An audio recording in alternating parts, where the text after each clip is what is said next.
Cuando Moisés recibe en el Sinaí las tablas de la ley, está introduciendo algo extraordinariamente importante. Está uniendo el culto a Dios, a su Dios, a un Dios, con la ética, la moral, los 10 mandamientos. No significa que en las religiones anteriores, incluso que en la religión de Israel, desde su origen con Abraham hasta el momento en que Moisés empieza su experiencia sacando al pueblo de Egipto, no hubiera un culto ligado a principios morales. Seguramente cualquier religión lo ha tenido. Pero sobre todo la religión se caracterizaba por el culto, por la liturgia. Cómo contentar a Dios, cómo tener a Dios propicio ante la muerte, ante una batalla con un ejército enemigo, ante un problema con las cosechas, ante la enfermedad, ante el riesgo, sobre todo en aquella época, de dar a luz. Cómo tener a Dios de tu parte. Y eso se hacía, repito, sobre todo con el culto. El culto que era, cada religión tendría el suyo, pues por ejemplo las ofrendas de las primicias del campo, de los diezmos, bueno, oraciones, ritos de lo más variado. A partir de Moisés, sobre todo, ahí podemos tener ya la seguridad de que es así, el culto es importante en los 3 primeros mandamientos. La confesión del único Dios. Pero después vienen los otros 7 mandamientos que son relacionados con el hombre, empezando por la familia, el 4.º mandamiento. Después, no matarás. Bueno, esto es ya desde hace aproximadamente 1000 años antes de Jesucristo, para que nos hagamos a la idea de lo importante que es, de lo asentado que estaba en la religión judía ese tipo de idea. No puedes amar a Dios al que no ves, sino amas al prójimo al que ves. Esto va a ser una frase del apóstol Santiago que es cristiana, por supuesto, pero también manifiestamente, evidentemente judía. ¿Por qué digo esto? Porque el Evangelio de hoy, cuando el Señor empieza diciendo lo mucho que nos quiere y que el Padre también nos quiere, dice claramente que solamente vamos a permanecer en su amor, dice, y a ser felices si, dice el Señor, si guardáis mis mandamientos. Y dice que si nos lo manda, guardar sus mandamientos, si nos lo manda es para que mi alegría esté en vosotros y vuestra alegría llegue a la plenitud, es decir, para que seamos felices.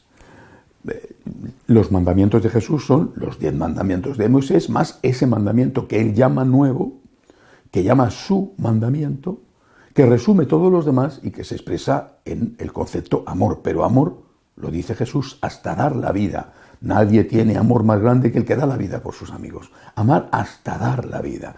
Hasta dar la vida, que significa, por supuesto, tener en el horizonte también el martirio, rechazando todo aquello que nos separe de Dios. ¿Por qué es importante esto hoy en día? Porque en esta nueva iglesia que están construyendo, que está ya muy extendida entre el propio pueblo, que no se ha dado cuenta del veneno que ha tomado, se está separando la relación con Dios de la moral.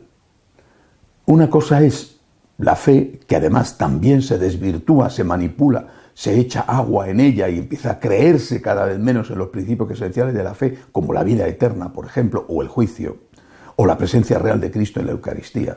Una cosa es la fe y otra cosa es el comportamiento. Se dice, hay que ser, no hace falta ser ortodoxos, hay que ser ortoprácticos, pero ortoprácticos no significa llevar una vida coherente con la fe.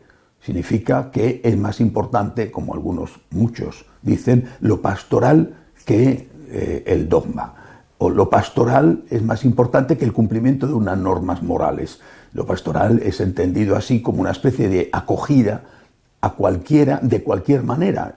Tú vente, que con tal de que vengas, yo te permito que hagas todo lo que tú quieras, sobre todo la batalla que está dando en el campo de la moral sexual, pero no es el único. O digamos que después de perderse esa batalla, por supuesto, se irán perdiendo una tras otra, excepto aquellas que en cada momento concreto el mundo considere como políticamente correcto. Ahora es el cambio climático o la cuestión de los emigrantes, mañana será otra cosa. Lo que el mundo nos diga nosotros vamos a considerar bueno lo que el mundo diga que no es bueno, pues entonces nosotros lo vamos a considerar como ellos malo. Léase aborto, eutanasia, ideología de género, lo que sea. No podemos seguir al Señor si no intentamos cumplir sus mandamientos. Este es el mensaje clarísimo de Jesús. Más aún, insisto, no podemos ser felices si no cumplimos sus mandamientos. ¿Por qué los mandamientos tienen tan mala prensa? ¿Por qué cuando a alguien le dices tienes que hacer esto, parece que le estás poniendo una camisa de fuerza y le estás metiendo en un manicomio? ¿Qué sería la vida, por ejemplo, si no hubiera leyes? Sería una jungla donde el más fuerte se impondría hasta que apareciera otro más fuerte. ¿Cómo podríamos ir por la carretera si no supiéramos que hay que frenar en los semáforos en rojo o en los stop? ¿Por qué la ley tiene tan mala prensa? Una cosa es que nos cueste, evidentemente nos cuesta, bueno, pues sí, a lo mejor tú vas con mucha prisa y te fastidia tener que parar en un semáforo en rojo, pero otra cosa distinta es que no entendamos que sin leyes no se puede vivir. No hay nada más regulado que la vida humana. Basta con saber algo, un poquito nada más, de cómo funciona la vida en una célula, para darse cuenta de que es la cosa más estricta del mundo, si no, simplemente no existiría. Sin leyes no podemos vivir. Sin el cumplimiento de las leyes civiles y morales, y en primer lugar las morales, simplemente no podemos ser felices y no podemos vivir. Repito, no entiendo por qué tiene tan mala prensa, no entiendo por qué la anarquía es hoy el modelo de comportamiento. Claro, la gente dice que no hay leyes morales hasta que a ellos les roban la cartera. Cuando a ellos les roban la cartera, entonces sí que existen leyes morales, ponen el grito en el cielo y van a protestar y a poner una denuncia a la policía. Yo puedo hacer lo que quiera mientras el hacer lo que me dé la gana no me perjudique a mí, aunque eso perjudique a otros. Y cuando el otro aplica lo mismo que yo estoy haciendo, entonces me enfado muchísimo. ¡Qué barbaridad! ¿Cómo está el mundo? Y lo mismo que estás haciendo tú. El Señor nos dice claramente, no solo que no podemos seguirle, no podemos amarle si no cumplimos los mandamientos, sino que es que si no cumplimos los mandamientos no vamos a ser felices en la tierra y por supuesto no vamos a entrar en el cielo. Dicho esto, queda siempre la cuestión del pecado. Con esa cuestión llevamos lidiando no solo 2000 años, sino muchísimo más, porque esto, repito, viene desde, por lo menos, desde Moisés. La cuestión del pecado es una cuestión importante, pero la cuestión del pecado se soluciona con la misericordia de Dios y con el arrepentimiento nuestro.